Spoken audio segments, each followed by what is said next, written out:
मंत्र जाप से वर्तमान जीवन के दुख तकलीफ कम होती है या अगले जन्म के? अरे पूछो मत। इसलिए कह रहे हैं कि अगर कहेंगे तो विश्वास नहीं होगा, तो इसलिए हम कहा पूछो मत। अगर हम कहते हैं कि दुख मिट जाता है तो आप उंगली हमारे ऊपर उठा दोगे। तो अगर कहोगे मंत्र जपने से आप क्या दुख मिट जाते हो, अगर हम कहते हैं हाँ, तो आप कहोगे आप ही भोग रहे हो, अभी तक क्या मंत्र नहीं जप पाए क्या? बात यह है कि पूर्व जो प्रारब्ध निश्चित हो गया है उसे भोगना पड़ेगा।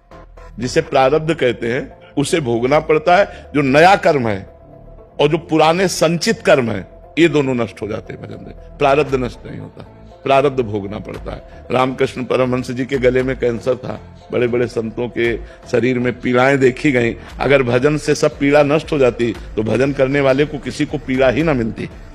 आप विचार करके देखो, जितने बड़े बड़े संत या कोई भी भगत है पीड़ा से युक्त पाया जाता है, क्योंकि उसके प्रारब्धों का नाश होता है।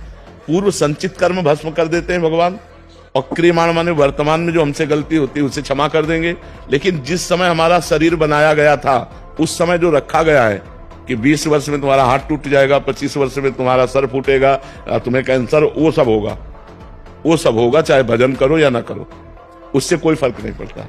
तो ये बात हिम्मत करके, हाँ ये जरूर है कि भगवान थोड़ा सहने की सामर्थ्य दे देते हैं, सहने की सामर्थ्य देते हैं कि उसी को हम रो के काटें या उसी को हंस के काटें। तो जब हम भजन में चित्त जोड़ते हैं तो थोड़ा आनंद में जीवन होता है, लेकिन भोगना पड़ता है। अवश्य में वो भोक्तव्यम कृतम कर्म शुभाशुभम, भोगना पड़ता है, इसीलिए सबको भोगना पड़ता है। इसीलिए कहा जाता है डरो पाप कर्म मत करो, क्योंकि कर्म बन गया तो भोगना पड़ेगा।